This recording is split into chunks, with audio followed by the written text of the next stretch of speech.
Hello everybody and welcome back to Animal Crossing City Folk. Today it's a nice little Friday, I believe. And I honestly kind of want to continue what I was talking about yesterday. Of just various different quirks about monotype competitive battling in Pokemon. And it's purely because I have been actually decently interested in it lately. Because it is kind of the metagame I never touched. And I imagine that's a case for many people who play Smogon competitive. Is they almost never touch monotype, because on the surface, it's boring. In practice, it can actually be fairly boring. Because, say, if you get a normal team going up against a rock team, you're probably done for. Rock or steel. Those steel normal types actually have more options to deal with. Fighting type can also be very, very annoying to verse. Not impossible, because a lot of flying types are also part normal.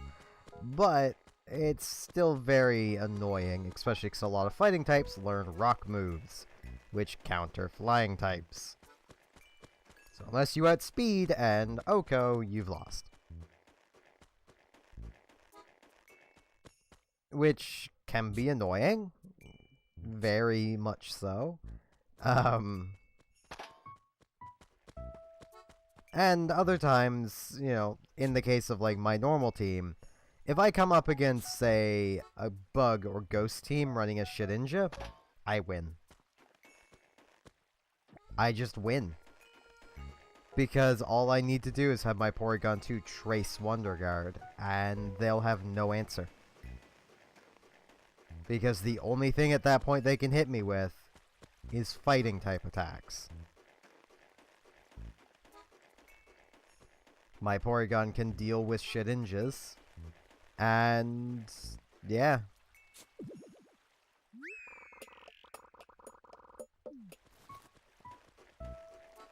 From there, it's basically just as simple as just winning. And even in the cases where I'm not running my standard Porygon set with Toxic, and instead I'm running one with Thunder Wave, I will still have more PP than that Shedinja will have. Unless they're running some really wonky moves. I'll have more PP, they will struggle first. I've had many games that basically came down to that.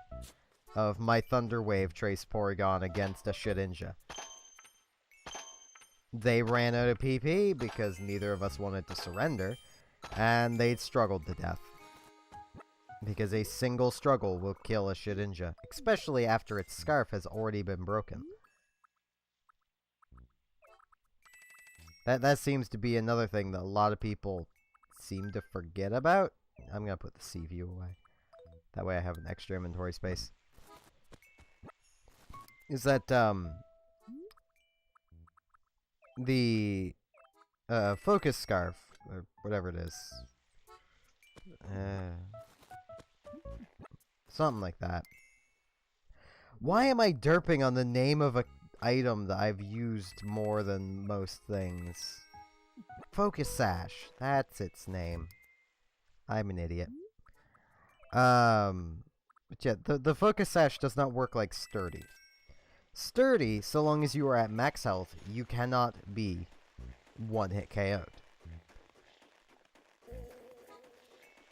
Now, that does mean if you were, as far as I understand anyway, if you could manage to skill swap onto a Shedinja, Sturdy, it should at that point never be able to faint. I don't know for certain, though. It might be that Sturdy only works if you have more than 1 HP, which would make sense. Because that would be absolutely broken, because then Shedinja would literally never be able to faint. Ever. I'll wait before moving that anywhere, just so I can find the other snowball. I really need to go sell these gyroids. But, like, a lot of the time, say running a normal team, I have boring games. Because not... Oh, Benedict wanted something as I was walking into the store. Well, he'll still want something when I step back out. And just in case he wanted a gyroid, I'll... Nook. Yeah, the store is the best, the exact way it is. Just stop. Stop, Nook. I'm trying to come out and talk to Benedict.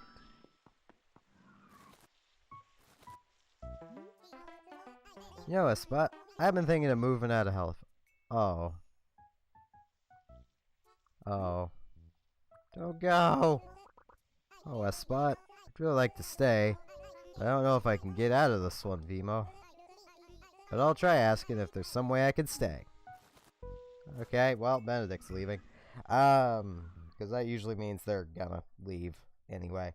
I think that actually means there's a chance they'll stay, but that sucks. But yeah, playing a normal team in monotype is remarkably boring. Right, I can also sell that furniture, because I don't need the classic chair anymore, and I don't need the cabin wardrobe.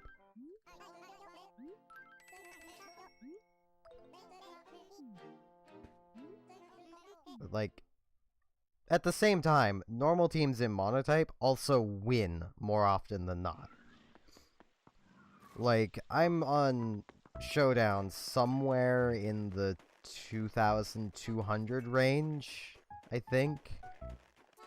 For my rating, or whatever it is. My ladder ranking. Or rating, or however it works. I'm around that area.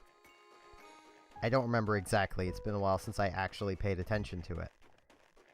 But basically in the past few weeks when I've actually been playing monotype, I might have lost 3 games. Because very few teams have an out to normal types. Even against fighting teams, if I can outspeed them, I will just stomp them into the ground. And that legitimately... How did I miss that? That legitimately feels broken. Like, that feels like something I shouldn't be able to do, but I can. I think our snowball might be on that cliff side. I don't know where it is. It's hiding somewhere, wherever it is. Let's hope it hasn't been broken by a villager moving around. Or a dung beetle pushing it into a river, because they like doing that. But like... It does feel a little broken, and the thing is, I'm doing this with Pokemon that, quite honestly, a lot of people would call garbage. Things like Stoutland. Oh, here it is. Okay. Okay. I'm gonna work on the other snowball, which should be up here still. Hey, you stop trying to push these around, darn it! Okay. Like, Stoutland, a lot of people would probably call pretty garbage, especially on a normal team. Its only relevant ability is Intimidate, for normal teams anyway, because you're not going to want to run Sandstorm on a pure normal team. It's just not something you're going to want to do. But also at the same time, you're generally not going to run Stoutland on any team. Not in the current meta, anyway. Mostly because Sandstorm isn't as good as it used to be. Mostly because you can't just send in, like, I don't know, a Hippowdon and just have that Sandstorm stay up if your opponent can't get rid of it. Like, that made weather teams really good, having infinite weather. Which is why infinite weather isn't a thing anymore.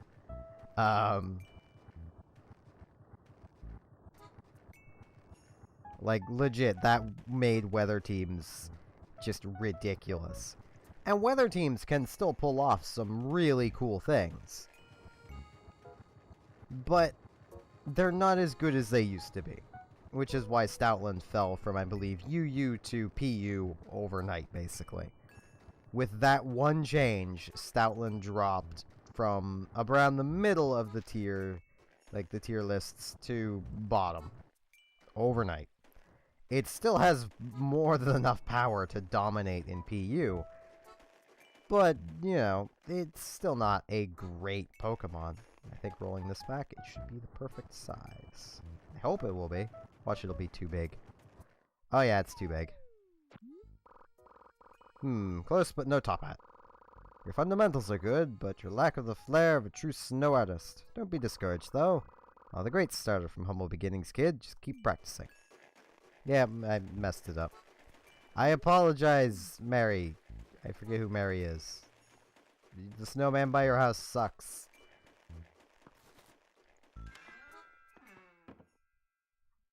But, like, my Stoutland is actually my check to a lot of problem Pokemon. Like, Ferrothorns, Stoutland will kill it. And it catches a lot of people off guard. Because Stoutland has type coverage for steel types. Specifically, grass or bug and steel types. In Fire Fang. Quad weakness with a good amount of attack behind it, and Fire Fang really hurts. Depending on the Ferrothorn set, it might not be a one-hit KO, but it more often than not results in taking down the Ferrothorn. I also run a Mega Pidgeot. There are better options I could run for a Mega. Like, that's just no-brainer. There are better options. Like, Mega Audiano would probably serve me better, where my normal team really doesn't have much in the way of a wall. It definitely doesn't have a wall core, which is what I'm used to having on teams. But I run Mega Pidgeot, which is a pretty decent Pokemon. We actually got a new thing! See now, the Potatosaurus is done! Potatosaurus is what's called Brontosaurus. Why isn't it still called Bronto? I would have known what you were talking about then! Both its neck and its tail were extremely long, making for a huge herbivorous dinosaur. In fact, thanks to how large and weighty their bodies were, they often lived in lakes and swamps. Their nostrils were located on their foreheads. Perhaps that helped. Ooh, I beg your pardon, I was so enthralled, I sputtered hot air like... So I think we only need, like, one more fossil now. I wasn't even exactly paying attention, I didn't even notice it was something new.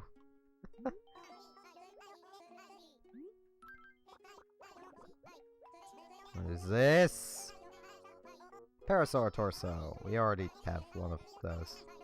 Boo. But like, Mega Pidgeot is also a good counter to Ferrothorns, which are fairly common. You'll see them on grass and steel mono teams almost all the time. It's rare to see a grass or steel monotype team that isn't running them. Because they are just that good. So I did have to build a few hard counters into my team. Honestly, my Porygon running Thunder Wave is also part of my dealing with those things.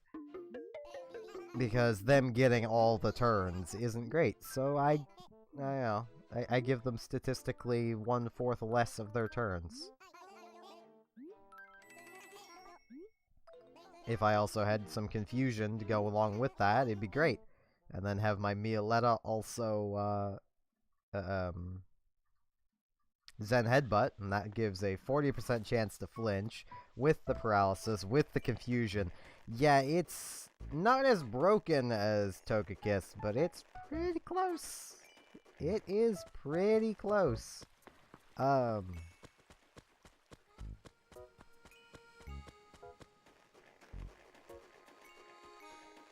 mean, honestly, if I had the room on my Staraptor's moveset, I would also give it some rock counters. But I just don't have room on its moveset, because its moveset is what I consider to be the best for a sweeping Staraptor. That being Brave Bird, Double Edge, quick attack, and U-turn, with either a choice scarf or choice band, depending on your preference. Staraptor is a sweeper, you should treat it as such. If I wasn't so reliant occasionally on having quick attack around, I would swap it out for, I believe it's superpower that Staraptor learns, just to give it some good rock type coverage, and also help against steel types as well. Because as it stands, that Staraptor really cannot do anything to rock or steel types. Though Brave Bird does still pack a massive punch. Because I also don't run Intimidate, I run, I believe it's Reckless for the ability. The ability that makes recoil moves hit harder. That's where Staraptor's punch comes in. It makes it a sweeper, honestly, on the levels of Darmanitan. And based on its placement in the tier lists, it's arguably better than Darmanitan. Which is very nice. I'm gonna turn my Sunday back on. I'm gonna put these candles out. Leaving them burning all the time is... I'm willing to bet a little disrespectful and also pretty dangerous. I don't know much about Hanukkah. I just know it exists. I'm not even much of a Christmas person, so... It's just the time of year where I'd usually have off school, and now it's just the time of year where I actually get things. Because I don't have to actually buy them, which means, you know, it's great. Because I'm poor and have no money. But I'm really off topic from what I was talking about, and I think I'll just end this off here, because we're going on 18 minutes, so this is a good length video. So with that, I would like to remind everyone I do have a Patreon, should you wish to donate to me and throw some money at my face. If you don't want to recant, that's perfectly fine, but there is a link down below if you're interested in taking a look. With that said, I thank you all very much for watching, and I hope to see you again next time for more Animal Crossing City Folk. See you all then.